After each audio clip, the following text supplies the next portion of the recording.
안녕하세요. 니르 연구소의 니르 이한경입니다. 2022년 2월 27일 주간 시황을 시작하도록 하겠습니다. 러시아가 우크라이나 침공이 현실화가 됐어요. 이것 때문에 지난주 목요일은 급락이 발생했고, 금요일은 이제 미국에서 확전을 하지 않겠다는 바이든 대통령의 말 덕분에 주가가 많이 나왔고요. 물론 이제 이게 재밌는 거는 기술적으로 차트는 미리 말하고 있었어요. 이게 상당히 크더라고요. 기술적으로 쌍바닥 자리를 찍고 왔고요. 그리고 추가적인 더 하락을 했는데 그것까지 이제 말씀드리겠습니다. 그래서 다음 주부터는 주요한 선물을 다 같이 하는 차트 하나를 가져와서 여러분들이 그냥 일봉 기준으로 계속 보시면 되거든요. 월봉이 필요 없어요, 이거는. 왜냐면 단기적으로 일봉 차트상이 어디에 위치하는지를 이해하시면 좀 더 쉽기 때문에 그렇게 말씀드리는 겁니다. 그거는 계속 지속적으로 유지를 할 거고요. 확전 여부와 전쟁 지속이 이제 다음 주 테마가 될 것 같아요. 그래서 원래는 주말간에 끝나기를 이제 러시아의 군 힘이면은 충분히 이걸 밀고 나갈 수 있지 않냐 그렇게 보고 있었는데, 이게 재미있는 건 재미있진 않죠. 안 좋은 상황인데 전쟁이 지속되고 있어요. 이게 물론 잠시 일요일날 오후 저녁에 잠시 쉬었지만 진군이 이제 계속 된다고 하니까 이런 부분들이 부정적인 내용이라고 볼 수 있을 것 같습니다. 그 다음에 가상화폐 혼조가 발생을 했고요. 이거는 이제 오늘 지금 이 시점 기준으로 전쟁이 지속된다고 하니까 다시 또 이제 가상화폐가 내려가고 있는 거고요. AMD와 엔비디아 주가는 금요일날 기준으로는 상승으로 마감을 했지만 월요일날 미리 프리장이 어떻게 되는지도 이제 주의 깊게 보셔야 됩니다. 얘가 빠지면 전반적으로 지수 전체도 빠질 수 있다라고 봐주시면 되고요. 참고로 말씀드리면 야간 선물은 충분히 이게 그 정확하게 말해서 야간 선물은 충분히 증가가 됐어요. 364를 넘긴 걸로 알고 있습니다. 그런데 조금 내려갈 수 있거나 보합으로 마무리할 수 있는 거죠. 토요일의 위력입니다. 이게 토요일에 어떤 이슈가, 특히 전쟁 이슈는 하루하루가 뉴스가 달라지는 거거든요. 그렇게 봐주시면 되고, 월요일날 미국 선물이 어떻게 시작하는지에 따라서 전체적인 향방이 정해진다. 그렇게 봐주시면 됩니다.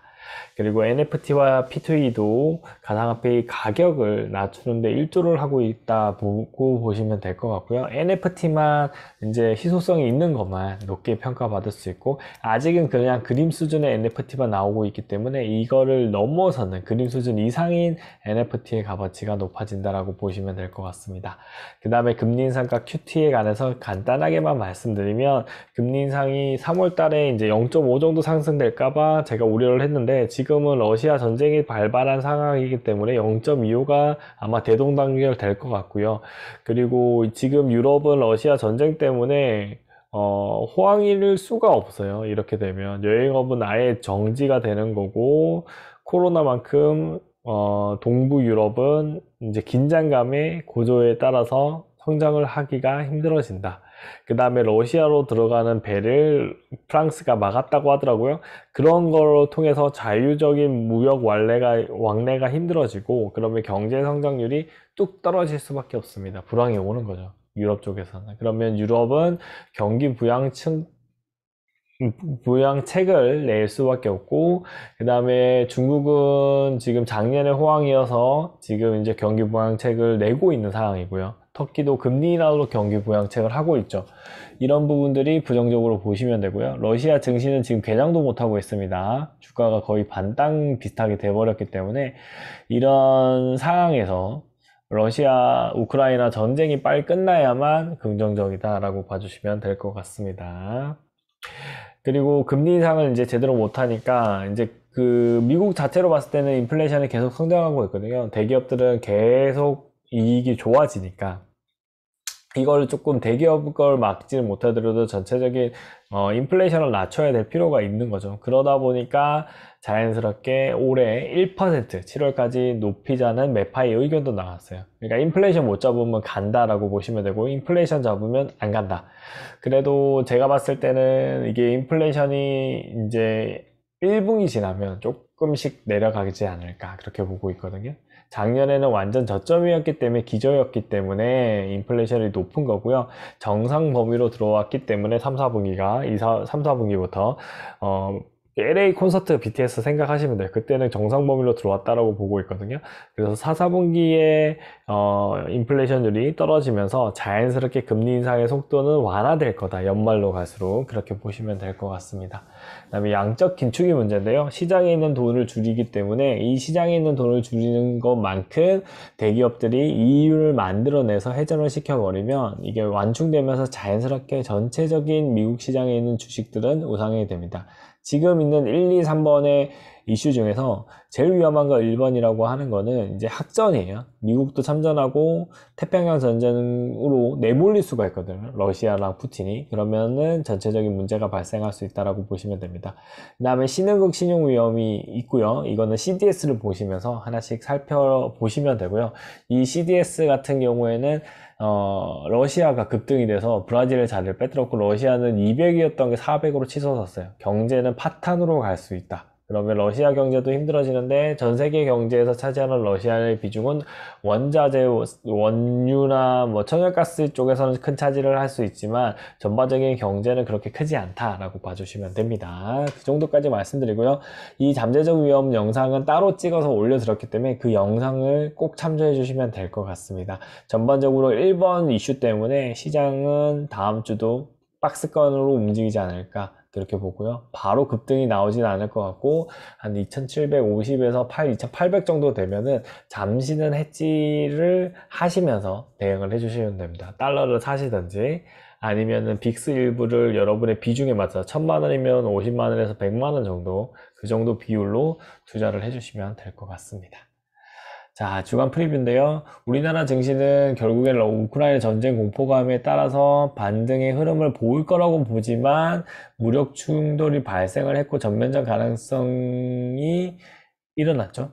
이건 25일날 자료다 보니까 이게 낮다라고 본 건데 실질적인 전투가 일어나고 있기 때문에 상당히 부정적으로 보이는 거고요. 바이든 국정연설이 이제 자기의 경기 부양책과 더불어서 러시아 이슈랑도 연결될 수 있습니다. 그 다음에 여기는 1월 건설 지출입니다. 실질적으로 인플레이션을 만드는 원인이기도 하고요. 그 다음에 MWC가 모바일과 관련된 컨퍼런스인데 여기서 삼성전자한테 긍정적인 이슈가 발생할 수 있습니다. 그래서 28일과 2일, 3일, 4일 날 주가 반등이 정말 중요하고요. 여기서 조금 올라와 줘야만 금리 인상기에 주가가 내려갈 수 있어요. 근데 재밌는 거는 지금 쌍바닥을 찍은 자리거든요. 쌍바닥을 찍었어요. 지난주 목요일날 기준으로 목요일날 밤 넘어가면서 선물 기준으로 쌍바닥을 찍었기 때문에 사실상 지금의 상승폭이 2850까지 가느냐 아니냐의 문제에 달려 있는 것 같습니다. 3일, 4일쯤에 2850 정도 가면은 여러분 해지 포지션 무조건 들어가시고요. 인버스 매수하시고 빅스 매수하시고 달러 매수하시고요. 2850까지 못 가고 빌빌거리면은 이제 거기서 유지를 박스권 유지하다가 금리 인상기에 금리 인상을 제대로 못해서 오르는 그런 시나리오가 갈 수도 있다. 그렇게 봐주시면 될 것 같습니다. 그리고 그 다음에 인플레이션율이 또 높게 나오면 자연스럽게 주가도 또 흔들린다. 이렇게 봐주시면 됩니다. 오펙 회담에서 원유 가격 이것도 중요한 요인이다 라고 봐주시면 되고요. 파월 의장이 국회 자기 이제 미국이죠. 미국에서 의회 청문회를 합니다. 그럼 여기서 자기들도 결국에는 금리 인상에 대한 그 다음에 양적 긴축에 대한 이야기를 할 수밖에 없다라고 보시면 되고요. 우리나라 주가로 봤을 때는 4분기 경제 성장률이 잠정적으로 나옵니다. 그래서 이거가 성장률이 어느 정도 나왔는지 그리고 이게 지속 가능한지를 보시면 되고요. 지금 우리나라는 무역 적자거든요. 적자면은 달러 가치가 높아지겠죠. 이게 실제로 이제 우리나라가 물건을 갖고 오고 나가는 거기서 특히 원유가 가격이 상승하면 적자인 상황이 높아진다라고 보시면 되고요. 미국 고용보고용서가 결국 인플레이션을 정리를 해줍니다. 그래서 이런 부분들이 정리가 되는 거고요. 전반적으로 이제 고용보고서 여기 나오죠. 소비자 물가지수도 체크를 해야 되겠죠. 계속적으로. 그 다음에 시장의 긍정적인 이슈는 중국 양해인데 여기서는 그 내수 확대를 위한 경기 부양책을 시진핑이 함으로써 지금 경제 상황 안 좋은 걸 달래줄 수 있겠죠. 이 부분이 5일까지 일어난다는 것. 중국 양해가 시장에 긍정적인 요인이 있기 때문에 다음 주는 쭉 우상향 할 수도 있고요. 근데 이렇게 가지 않을까. 상승이고 미국장이 상승해서 다시 또 상승이 나오고 하락인데 하락 상승인데, 전반적으로는 러시아 이슈가 그냥 진짜 저기 안에서만 해결은 아니지만 국지전으로 계속 유지를 하면 자연스럽게 마무리가 될 거다라고 보시면 될 것 같습니다.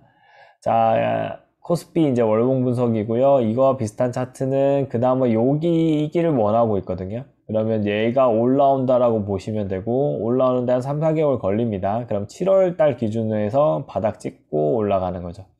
7월 달 기준으로 바닥 찍는다는 거는 지금 300이고 350이에요. 그럼 요 구간이고, 요 구간은 느낌상 이제 여러 가지 영상을 제가 다 참조하고 있는데 330, 340, 330이나 340 정도 되는 거고요. 이 구간은 2500 언저리 전후가 될 가능성이 높다, 이렇게 봐주시면 될 것 같습니다. 이렇게 하락을 만들어내는 주요 요인은 저는 LG 에너지 솔루션으로 충분히 가능하다라고 보고 있거든요.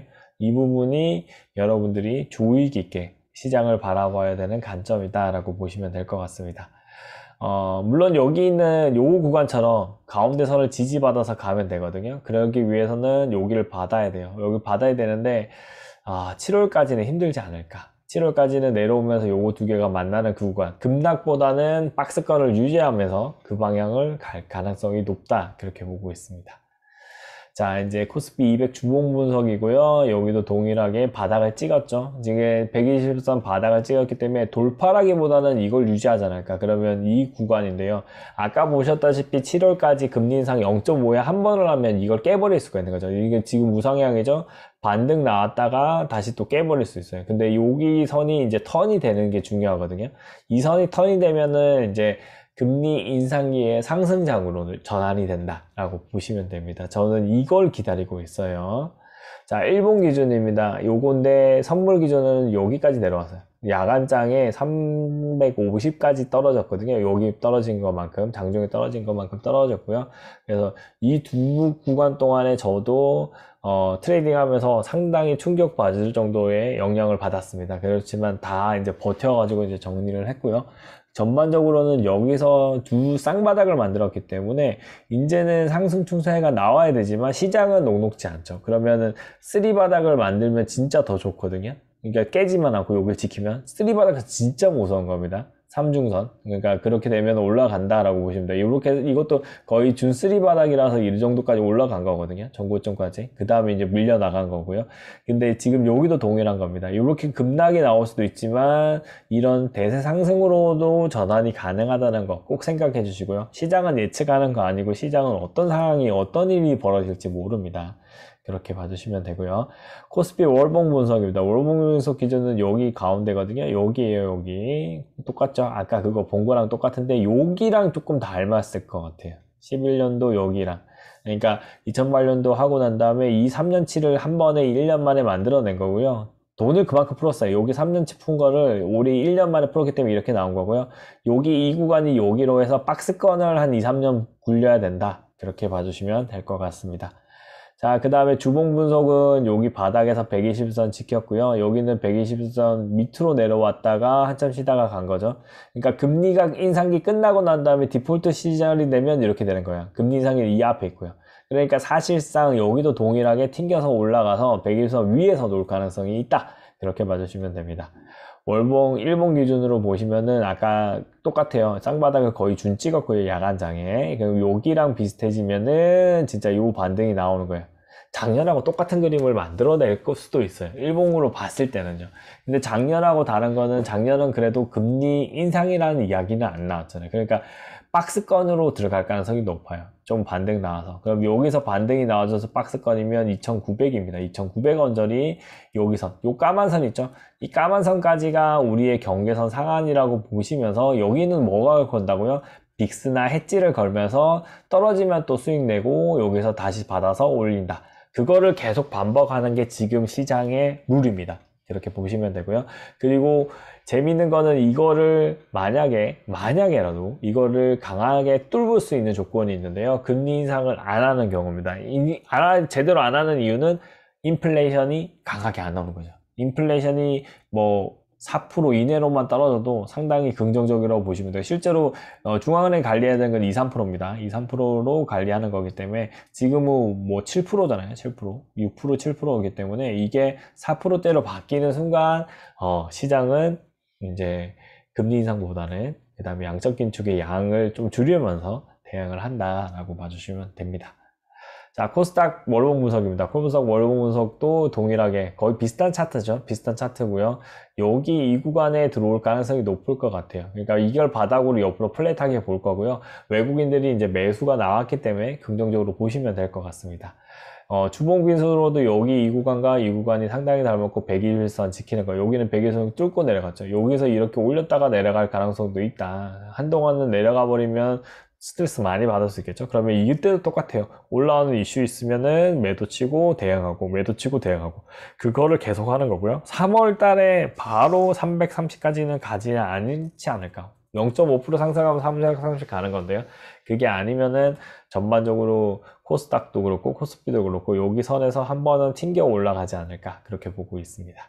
일본 기준으로는 바닥을 쓰리바닥 찍었고요. 이거는 강력합니다. 쓰리바닥은. 그래서 이제 외국인들도 매수가 나오는 거기 때문에 사실상 이 구간에 접해 들지 않을까.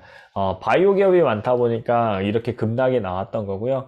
이 급락은 바이오 기업들이 그 하락이 거의 다 진정되면 이제 올라갈 일만 남았거든요. 이제 옥석을 가린 거죠. 백신과 치료제에 집중되어 있던 바이오들은 좀 힘들 수도 있는데 그렇지 않고 다각화가 되어 있는 제약회사들은 올라갈 수 있다. 전혀 성격이 다른 바이오들도 위드 코로나와 연결되면서 올라갈 수 있다. 이렇게 보시면 됩니다. 선물별 주체를 볼게요. 코스피 선물별 주체를 보면은 외국인이 샀어요. 신기하게 됐어요. 1개월치로 보면. 근데 지난 일주로 봤을 때 외국인이 요만큼 팔았습니다. 재밌는 거는 21일날 괜찮다고 해서 샀는데 전쟁이 목요일날 일어나 버렸잖아요. 코스피 200 기준으로 봤을 때. 그러면은 요게 이제 사실상 23일날 그 이슈가 나왔죠. 23일날 나오면서 24일날 강력하게 나오는데 외국인은 샀다는 거. 이게 큽니다. 그리고 기간이 연달아서 사줬다는 거. 실제로 기간이 그 상황이 벌어졌을 때 매도를 치면서 가져갔고요. 금융투자가 시장 방어를 거의 다 해줬고 이 절반 정도 팔았죠. 절반은 아직 정도 더 매수가 되어 있고 사실상 월요일날 팔려고 대기 상태에 있고 실질적으로 야간장에는 높게 성장을 했기 때문에 기간이 특히 금융투자가 이번에 플레이를 잘해줬다.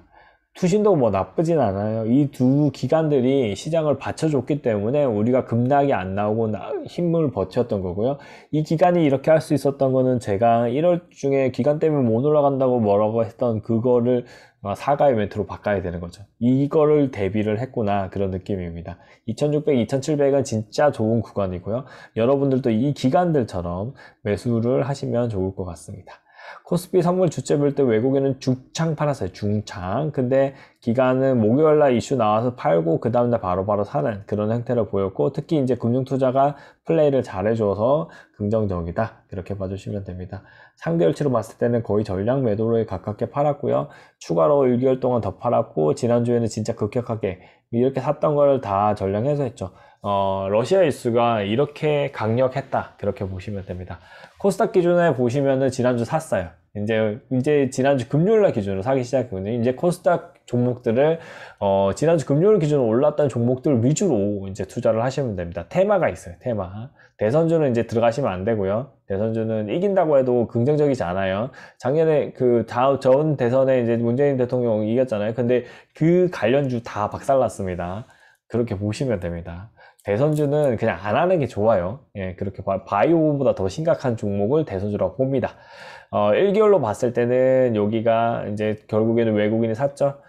전반적으로 지난주도 사고 이번주도 샀다는 게 진짜 신기하게 보이시죠? 이게 이제 외국인들이 숏을 많이 쳤지만 이제 올릴 종목은 올리겠다는 거죠. 옥석을 가리고 있다. 그래서 여러분의 종목에서 외국인이 들어오는지 안 하는지를 체크를 하면서 트레이딩을 해주시면 됩니다. 원달러율은 이제 월봉하고 그냥 이제 일봉만 보기로 했고요. 일봉의 박스권은 상단은 여기입니다. 1208원, 1210원 정도, 1210원 정도 올랐는데 야간장이 올라버렸기 때문에 이날 파셨어야 되는 거고요. 그리고 난 다음에 야간장에 좀 더 내려왔어요. 그렇게 보시면 되고요. 그 다음에 이제 월봉 기준으로 보시면 이제 거의 다 돌아왔어요. 이제 여기 보면은 꼭지가 1225원 정도 되는구나. 그러면 이런 급등이 나오면은 1300원까지도 갈 수 있겠구나. 여기가 고점이구나. 그렇게 보시면 되고요. 다음 대통령한테 기대하는 바가 있어요. 누가 되든 간에 기본적으로 초기에 추경 같은 걸 통해 가지고 성장을 시킬 수 있는 동력을 어떤 대통령도 MB도 그렇거든요. MB도 기업들을 키운 게 있어요. 돈을 풀면서. 네, 그렇게 보시면 되고요. 각각의 대통령들은 초기에 경제 성장 정책을 펼칩니다. 그거의 결과물을 기다리고 있는 거거든요. 그러면은 자연스럽게 원달러율이 다시 내려올 수가 있는 거죠. 이런 구간들이 만들어질 수 있다라고 봐주시면 되고요. 근데 이게 이제 북한하고 관계가 연결될수록 더 잘 내려갑니다. 실제로 북한에 그 노동력이 있기 때문에 그런 부분도 생각하시면서 이 이슈들에 대해서 대응을 하시면 되고, 이 박스권이에요. 1220원, 그 다음에 1100원. 1100원 박스권 안에서 놓을 가능성이 높고, 여러분들은 여기 상단에서 사고 팔고만 해야 돼요. 이제 7월까지는 90원에서 잘 내려오지는 힘들 겁니다. 이게 우리나라가 북한이나 혹은 다른 강력한 경제 성장이 발생하지 않는 한 여기 구간에서만 놀고 시장의 위험을 그대로 지켜보면서 여기서 아래 위로 수익을 내시면 될 것 같습니다. 가상화폐를 보면은 지난주 대비 떨어진 거 확인하시죠. 날짜를 제가 안 옮겼는데 기본적으로 이더리움만 좀 올랐고 나머지 가상화폐들은 다 내려갔습니다. 이더리움을 기준으로 봤을 때는 1100원까지 빨리 반등이 나와줬지만 이게 여기서 요만큼 나와줬거든요. 1100원까지 갔었어요. 근데 아쉽게도 여기죠. 1600까지 갔던 게 이만큼 떨어진 건데 여기서 진짜 지켜서 준 거는 좋은데 러시아 전쟁 때문에 여행을 못 하잖아요. 리플은 여행과 관련되어 있는 가상화폐로 알고 있거든요.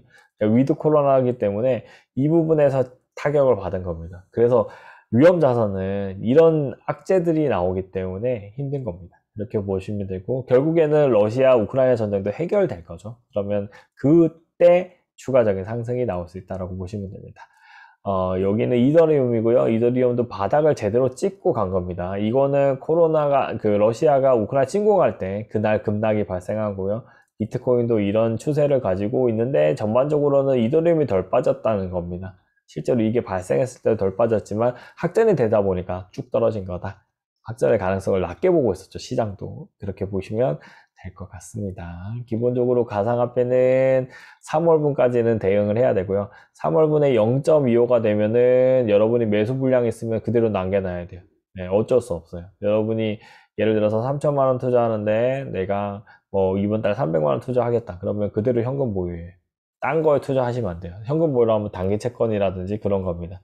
네, 그렇게 보시고 지금 러시아 이슈가 끝날 때 이제 들어오시면 됩니다. 그거 꼭 생각하시면서 투자를 해주시면 좋을 것 같고요. 이번 주 주간 시황 동안에 살펴본 내용은 여기까지입니다. 다음 주에는 조금 더 다른 내용들을 이제 추가를 하려고 하고 있고요. 그걸 통해서 여러분들이 이제 주간 단위로 예측을 하시는데 도움이 될 수 있도록 그렇게 준비하도록 하겠습니다. 2022년 2월까지 주간 시황은 이 포맷으로 가고요. 다음 포맷은 다른 걸로 변형을 하겠다는 걸 다시 한 번 더 공지 드리고요. 오늘은 여기까지 하겠습니다. 감사합니다.